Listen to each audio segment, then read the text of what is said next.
I want to talk to you a little bit about The Apprentice. Okay. We talk a lot at Moms for Liberty that we're in the middle of a cultural revolution in America. People like to be dismissive and say it's a culture war, but truly, the culture is being changed. I look at you as a president, and perhaps our next president, hopefully our next president. That's right.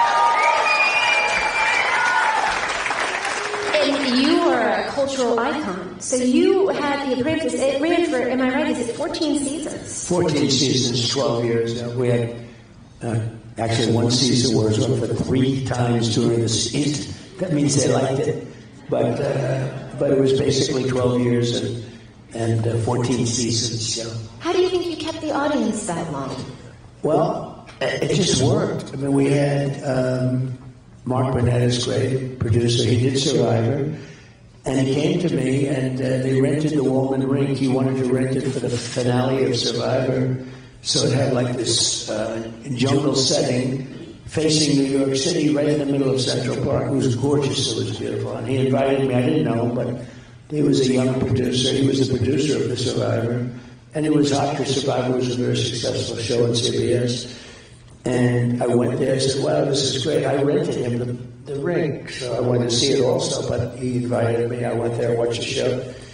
And he said, I really invited you because I have a concept of a show. And it's sort of Survivor with the asphalt jungle aspect of it, right? The Apprentice. And he told me, and I said, wow, that's interesting. He said, I'll only use you. There's nobody else I want to do it. If you don't do it, I'm not going to do it. So I thought about it. And I had an agent from a very big agency, and he said, don't do it, you don't do it. There's never been a business show in history that's been successful. Business shows are not successful in prime time. There's never been, I guess, a business show successful. I said, well, this isn't really a business show. It's a sort of a different kind of a show than a business show. It's got a little business to it, but really it's more than a business show.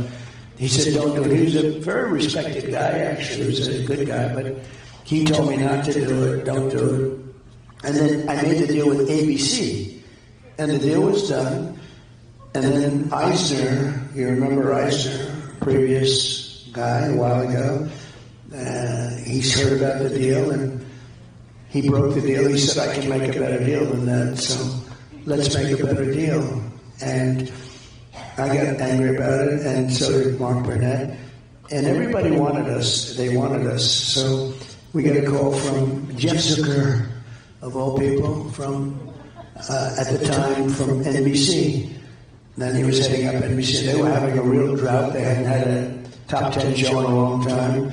And they were not doing well. And I'll never forget, we walked into his office. He took the key out of the door and threw it under the chair in Rockefeller Center. He locked the door. He said, you're locked in. We're not going to leave the room until we have a deal.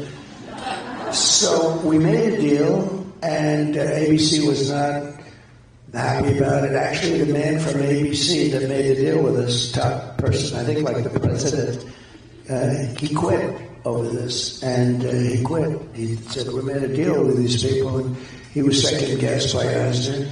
And he actually quit. And there was a lot of anger about it. But we made a deal with NBC instead of ABC. We did have the original deal with ABC. Anyway, it goes on television. And the first week it was like at number 10, which is very, very hard.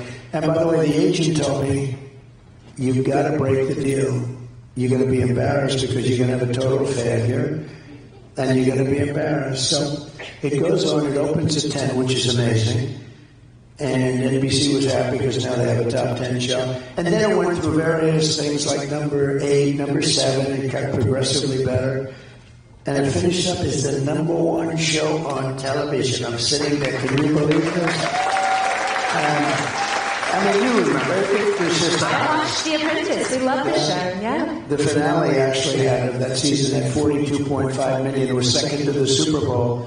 It was always the Academy Awards, and we beat the Academy Awards. Since then, the Academy Awards has gone to hell. It's incredible. You know why? Because all they do is, political stuff.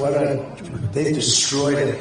But so it finished up, and number 1. And I'll never forget. And I enjoyed it. I had the number 1 show, and I didn't even have an agent. And so I get a call from the agent. I'll never forget, 6 o'clock in the morning, he called me. He says, I want to congratulate you. Show's #1. I said, yeah, it is. Thanks a lot. I appreciate it. He said, could I come over and see you? I said, why?